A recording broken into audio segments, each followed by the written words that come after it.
It's been a rough week in Bonneville School District 93. On Monday, we mourned the loss of a beloved teacher with her funeral, and a few days later, we found out a student had passed away. The D93 crisis team was there to help us with all of it. I work at my school. I work at Fairview, and so usually what happens is I'll get a call from Lloyd Becker. He's the leader of the crisis team, and usually when I get that call, it's not usually good news. So he just informed me that we needed to come over to Black Canyon. We knew that student had died, and now it was our job to try to take care of the community, the school community, as well as the larger community. The crisis team is unique to D93, and a portion of its funding comes from our community, who supports it through the supplemental levy. The work they do is immeasurable.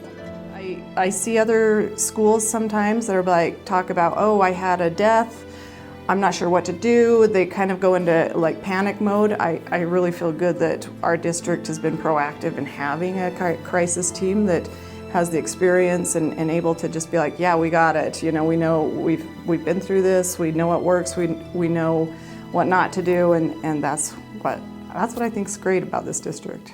I mean, our school district is unique in general. I don't know another school district in the area, state, maybe even the world, I don't know, that prioritizes mental health, kind of similar to what we do, right? As counselors, we have a lot of very qualified counselors who support mental health in very personal and unique ways. And I think the crisis team is a manifestation of that. Each crisis is different, and every crisis presents an opportunity to learn and get better.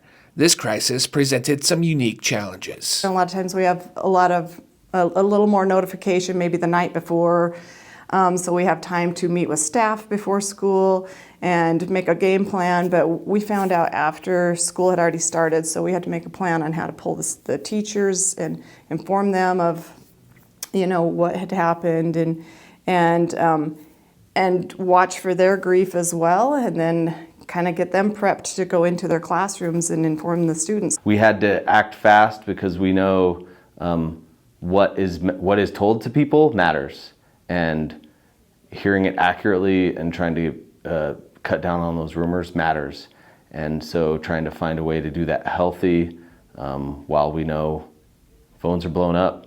And so it kind of put us on the timeline, you know, a little bit to make sure that that we were communicating quickly and effectively to get the information out there to be able to prevent more trauma. The work continues for the D93 crisis team, who returned to the school this morning.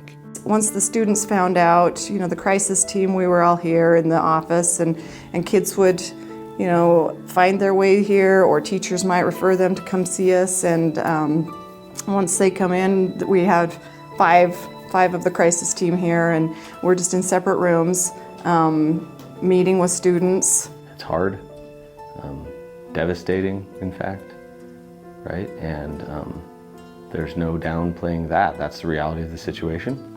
And but it's a pleasure to be able to try to